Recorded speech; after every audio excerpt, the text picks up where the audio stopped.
There was a season in our marriage, again, Alisa shared, we've been married 29 years.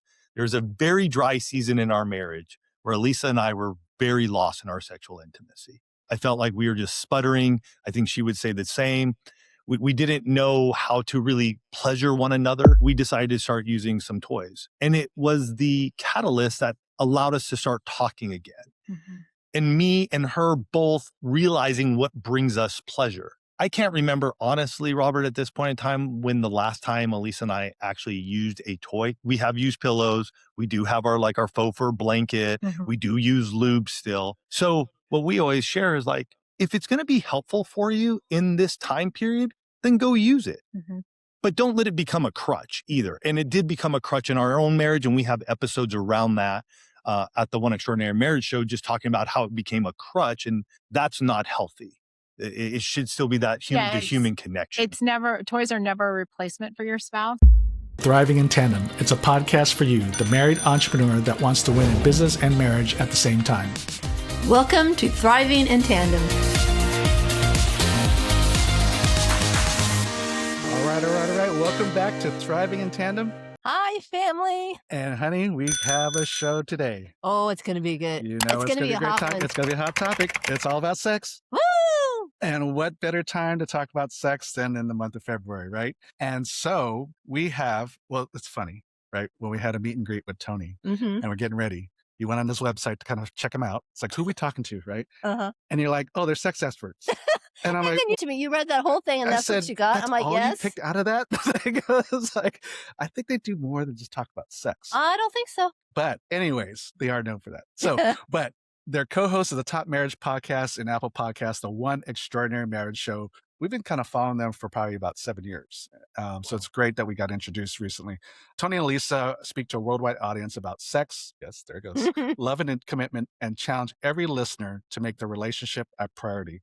Their best-selling book, The 6 Pillars of Intimacy, has transformed countless marriages around the world. This framework is simple, practical, and powerful. So you'll be inspired to look at your marriage through a new lens and be encouraged by its common sense approach. So Tony and Alisa, welcome. Well, thank you for having us. We're honored to be here. Yeah, thank you both. Yeah, so we're going to so why don't we just dig into the question that's on every husband's mind? Okay. How do I get my wife to have more sex? That is a multi-layered question. I know this. We'll start where you go both ways. It could go both ways because we hear about it from a lot of wives too that have that very same question. Like, what is it going to take for me to get him to want to say yes?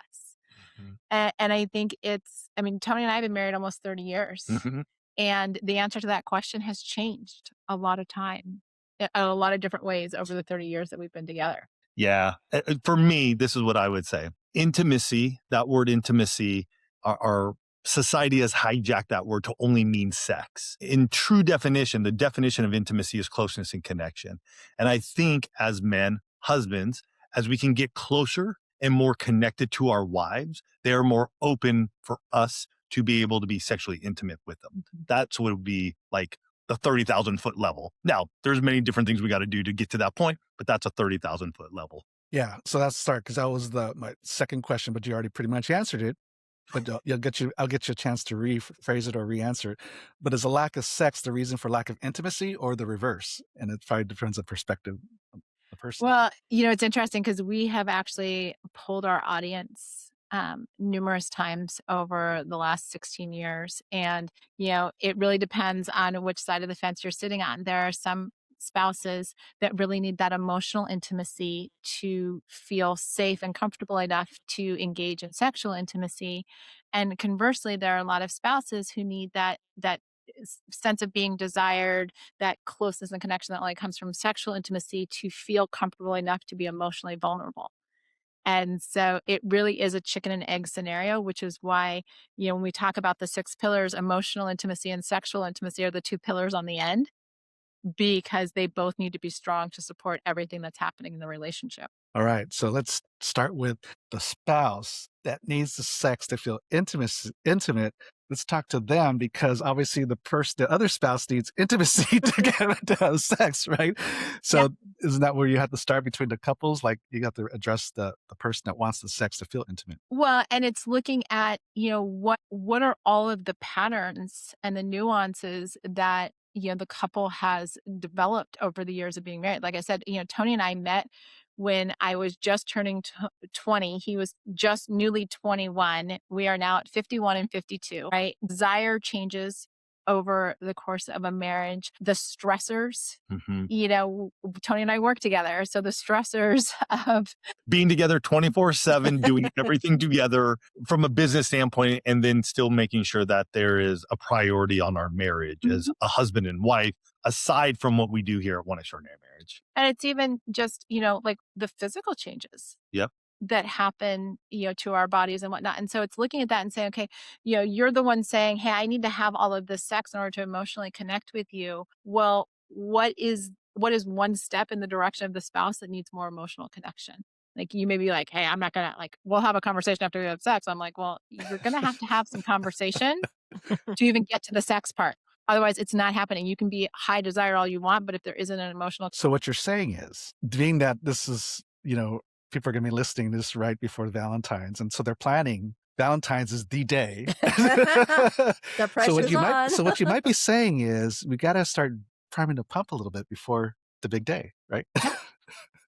And here's what I would say, Robert, is the emotional intimacy. We can talk about sex. As a married couple, I think this is the one thing that Alisa and I have learned over the last 16 years, even in our own marriage, but with so many of those in the one family, and that's what we call our community of listeners and everything, is that we need to talk about it and normalize that conversation in the marriage between husband and wife. And so you can have the emotional side of this by talking about sex, and then you can also lead that into having sex.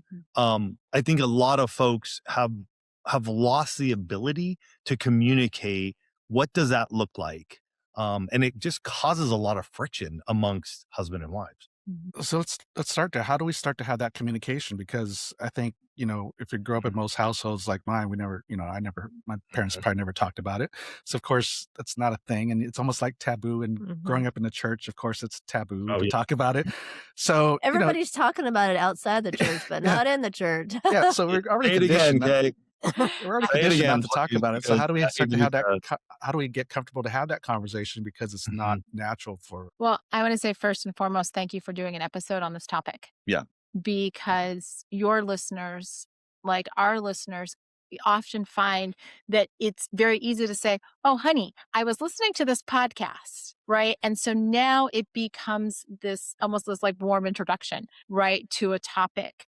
And we actually recommend to a lot of our listeners, because they'll be like, well, I want to talk to my husband about that, or I want to talk to my wife. I'm like, figure out which episode they need to listen to and then listen to it with them or ask them to listen to it, because now it's being able to eavesdrop on somebody else having a conversation, talking about these things and just saying, hey, could we talk about what that might look like in our marriage? Could we, go for a walk? And this is something that we say to our audience a lot of times. Don't talk about your sexual intimacy in the bedroom. Get out of your bedroom, because most of the time when that's where couples are going to have sex. So let's not be having all the conversations about sex, right? We're trying to get out, change your scenery and start small, right? Let's not have a 3-hour conversation about our sex life. Let's maybe talk for about 10 minutes. Hey, what's working? What's something that I don't know that you want me to know about this? And you start with these small conversations. I even tell my coaching clients, I'm like, set a timer. And when the timer goes off, high five each other. Hey, we survived 10 minutes. Good job. Exactly. And now that I'm sweating and I'm all uncomfortable, I'm going to go for a run and just release some of that energy. Yeah. Yeah. We talked to our clients saying the same thing about not so much about sex, but don't talk about stuff in the bedroom. Bedroom is supposed to be an intimate space, a sacred space. Yes. So you don't talk about business stuff. You don't have these discussions that can blow up and stuff, right? You don't want to mess that room up. You want to be your sanctuary where it's peaceful and calm. So any starter questions? Because the first thing I'm always thinking about is if I'm just thinking about me in the past is how to get the first word out. Like any Yeah. suggestions on like what's even a good starter question or something Or to break, questions. break Yeah. the ice, to break the ice. Yeah. Yeah. And that's a great one because like you guys, that was something that Elise and I struggled with as well. Mhm. This wasn't something that our parents, very similar to yours, both sides really didn't talk about sex at all to themselves, to us. And so Elise and I had to learn, what does it look like for us to do this in our marriage? If we want to change the trajectory of our family tree, what are we going to do different around this topic? And how are we, one, going to become comfortable with it so then we can talk to our children about it? And so we began to ask these questions. We actually have a marriage guide called 19 Questions to Amazing Sex that we put together because these are questions that we begin to ask ourselves and start to answer. And we had many in the one family like, hey, what are you asking? What are you doing? So we put this guide together, and it's something that we even still pull out time to time in our own marriage, and we'll go for a drive and we'll just ask a question. Again, don't need to ask all 19 of them at one shot. It could be one or two and let the conversation flow from there. But it's been super helpful for us, and I know many others, to just be able to go, like you said, Rob, what question do I ask? You can look at it and go, okay, well, I'm going to ask this question. Like, we know we want to talk about this today. Well, and I'm even thinking, knowing that, you guys work with couples who work together. Mm-hmm. Right. And, so often when couples are doing business together, a lot of that centers around, like what's the vision? Where are we going? Where are we taking this business? What is the vision for this business, in the next 3 months, 6 months, 5 years, down the road? And really even bringing that back to your sexual intimacy, that becomes one of those questions. What's our vision for our sexual intimacy? And acknowledging, sometimes too, we just have to acknowledge, this feels really uncomfortable to ask you this question, honey. And awkward. Yeah. Like, I feel awkward. My parents didn't talk about this with me. And yet I recognize in our marriage, this is something important. So I'd like to have a conversation, 2 days from now, maybe on the weekend. Just, what's your vision for our sexual intimacy? And now it takes all the pressure of having an immediate conversation. It's talking about vision. So we're not pointing fingers and saying, well, you're not doing this and I blame you for this and all of this kind of stuff. It's vision casting like business owners do. Yeah. Mm-hmm. And then you can start breaking it down to what are the action steps to get there. Well, I love that you have the 19 questions because it takes the pressure off of you. Like, oh, I don't have to come up with a question to ask. You know what I mean? It's right there. And I don't have to think about it, but I can, we can still talk about it. Mm-hmm. So I love that. It's like the conversation starter cards. I was thinking the same thing that we have. Yeah. We have these conversation starter cards. I mean, I don't think sex is any of the questions, but this is like similar things. So I'm like, oh, we can pull those, make those into a deck of cards. Yeah, it's Start from the pulling Tegans cards. because, like you go out to dinner and you work together all day and then you go to dinner, like, what are we going to talk about? I pull out the conversation starter cards and I'm like, Yes. oh, so I don't know. It was fun. You learn some new things about your spouse. Yeah, Yes. Absolutely. so add this a deck. So, cool. So yeah, you touched upon, it's almost like having a business plan for your sex life, right? Mm-hmm. And it's interesting that, when we talk about, even we always have, like in business, right? We always will have some semblance of a business plan. Sometimes it's not written, at least it's oral or it's in your head or whatever. And if you've got some semblance of a plan, you're going to try and execute and try and improve whatever. But we don't do that necessarily in our marriage, and then of course not our sex. So it's interesting how we will talk about with our couples to catch your life plan. But now you're bringing it now even more granular. It's like, let's have your sex plan. And I'm like, well, that makes sense because everything else, when you put a plan together, you execute. Exactly. And I think that's what, business owners understand that. And they also understand that when you have a level of intentionality behind something, then you can actually start to see changes in it. I mean, years ago, Tony and I implemented what we call the intimacy lifestyle, which was simply a plan for us to be sexually intimate on a regular basis, on a regular cadence each week, and how we were going to take turns initiating. And some of these are the questions on the 19 questions.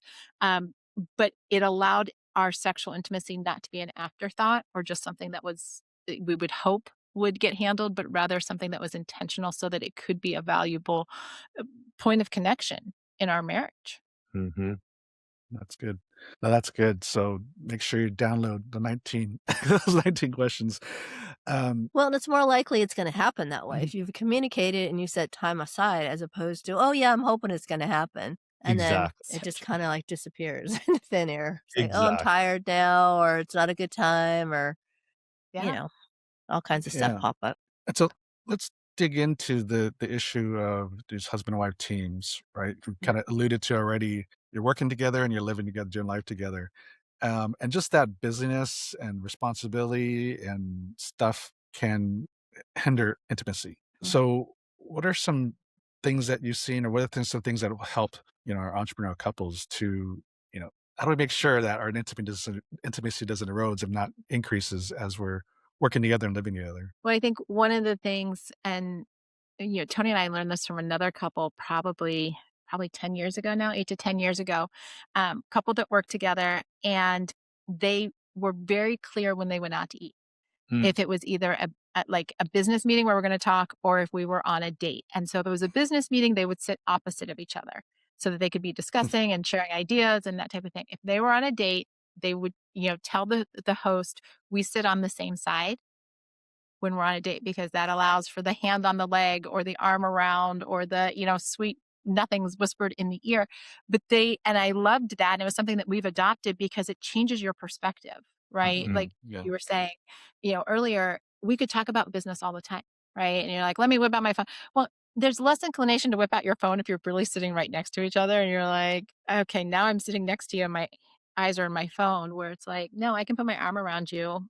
Mm. And so it shifts the dynamic in your thought process of, is this my business partner or am I on a date? And to get those feelings jump started. Yeah. And then in the business side of things for us, and I don't know how many years this was, but at some point in time, Elise and I, we were struggling in who did what and whose project, who's leading this, and that frustration in the business side of things always, and I would say, and I don't say always that often, but it always just sort of bled into the marriage and it created this friction. And so at one point, and I don't remember where we got it from, but it was like, what are our strengths? Mm. What is Tony strong at? What does he do well in the business? And what does Elisa do well? And what does she do well in the business? And we actually had to just pretty much create positions for us Yeah. in the business. So that way, Elisa, you do this, I do this, and we're going to come together and work together, but I'm not bleeding over into your side of things and telling you how to run your side of the business. And you're not bleeding on to my side. You may make suggestions and we may help Sure. one another, Yeah. but we're a team now. And that, I think, was a huge, just eye-opening experience. And we've been running that pretty well, and we keep getting better and better at it now. Yeah. Yeah. So it's just the basic defining roles and responsibilities in your business. There you go. Right? Because you hire people for specific positions, and for whatever reason, as husband and wife, we just say, let's just do this thing. We expect it to work. Yeah, Exactly. It's amazing how many business principles, if we actually applied them to marriage, would strengthen our marital relationship. Mm-hmm. No, we implement those things all the time. So that's why it's funny sometimes. We don't hear as much anymore, but when we first started doing this, and we, helping people, even if they weren't our clients, but giving suggestions of what would help. Like, oh, it just sounds so business-like. Like we have a weekly meetings at Mondays at 3:30, right? Every To week. make sure we talk personal issues and business issues. Things are non-urgent, but we gotta make sure we're on the same page, stay on the same page. And I go, oh, it sounds so business-like. I go, yeah, but when else are you gonna really talk about these things? Yes. Right? And then I'm like, so do you know each other's calendars? No. I'm like, how do you make decisions? Well, I don't know. I never know what's going on. I'm like, well, that's part of the stuff we talk about in our weekly meetings is our calendar. We get in sync. Yes. That's so great. Which, like, I just want to land on that for a second, because I have a lot of coaching clients on this whole calendar thing. It's such a place of intimacy when you share your calendar with your spouse. And I know that, some people may be hearing that going, Lisa, what are you talking about? Being able to see one another's calendars, being able to go, oh, I can schedule this, or I can make a date, for Friday night because he doesn't have anything going on. We don't have anything with the kids. Yeah. We have so much more capacity to take the lead and to initiate connection when we're able to see, and we aren't just leaving things to chance. So I'm so glad you brought up the calendar, because I think that's really just a vital tool for couples to actually create more connection. Well, and I think it's great to know, like, sometimes I'll be like, oh, I wonder what Robert's doing. Well, I can just look on the schedule. I'm like, oh, okay. She knows before I do. You know what I mean? So it brings peace to me. And so I'm not like, oh, he's not home. I wonder where he is. It's like, oh, just look at the calendar and you'll Well, and you Definitely. bring up he's really good, Kay, because even for Alisa and I, Alisa does all the marriage coaching here at One Extraordinary Marriage. I don't do any of the coaching. I do more of the marketing, operations side, lead the team side of things. Alisa's also head of content, so she drives content creation. And so if I'm working on something, say I'm working on a landing page build or a cart build or something of that nature, and I need some content, I can look at Elisa's calendar and go, she's in coaching for the next couple hours or next few hours. I'm going to just send her something up in ClickUp, which is our platform we use, and just let her know, hey, babe, I need this stuff by tomorrow. It needs to get in here before we start the new promotion or whatever it may be. But I'm not like yelling from another side of the part of the house because we work in our home. Like, hey, you know what I mean? And she's on a call and she's like, what are you Irritated. doing? Like, why are you yelling at me? I got to pay attention to my clients. Yeah. So I think that is super helpful just in that way as well from a business standpoint. And also, even not just from business angle, but for a while, Lee would, because you know, when we're playing date nights, but then also Kaylee got specific all of a sudden. She got like, which restaurant? And so all of a sudden I get a notification on my inbox, like, hey, we're going to so-and-so restaurant on Friday or Saturday, whatever. And it was actually cute. I was like, what's this? And then I'm like, oh, okay. Then I'm like, it wasn't just date night. It got specific. So I'm like, oh, we haven't been there in a while. And so like, it was That's started getting, you know, anticipating that. So, and it was just like a surprise too. It was like, it wasn't just a business calendar, right? But it was like, hey, let's go here. I'm like, all right, that's fun. Well, and what you just said there, Robert, is so important for couples to keep in mind, especially couples that work together, is that there's so much familiarity because our work days blend into our evenings and things like that, that we can lose anticipation. We can lose that sense of wonder or curiosity or surprise. And that can happen on dates, like what you're talking about, where it's like, oh, well, this just popped up. Kaylee said that we're going here. I'm excited about that. It can also happen in the bedroom where everything just feels so routine and there isn't anticipation. And it's just like, you know, same old, same old. And so it's even thinking through that same type of, oh, I'm going to surprise my husband and do XYZ for date night. What does that look like if you take it into your bedroom and your sexual intimacy? Like, what are the little treats? What, you know, whether it's wearing lingerie or, you know, being sexually intimate at a different time of day where there's just this like, oh, we're going to do something a little bit different and have that same level of anticipation or excitement or, you know, just yay, this put a smile on my face. And I was going to ask you that. I'm glad you brought that up. Like, what are some ideas to spice things up a little bit? Well, like I said, I just mentioned a few. I've told my coaching clients for years that lingerie is like gift wrap. And we're just coming out of the Christmas season. When this episode airs, it'll be just a couple months past that. But everybody loves seeing the wrapped presents under the tree, right? Gift bags are nice, but wrapped presents are like next level, right? A little more intentionality.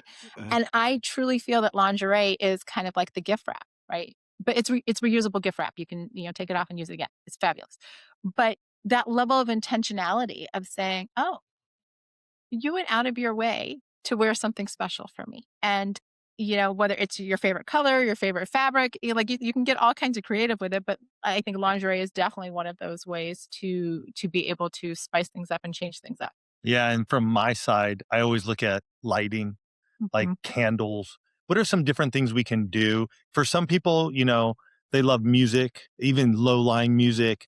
So for the guy side of things, typically it's tougher. Right? I talk to a lot of men. It's like, well, how do I get dressed up? But I mean, you don't need to wear your tidy whities all the time. Like, go buy some nice silk boxers off of Amazon. Like, there are nice pairs of underwear that you could buy that just dress yourself up a little bit if you want to, guys.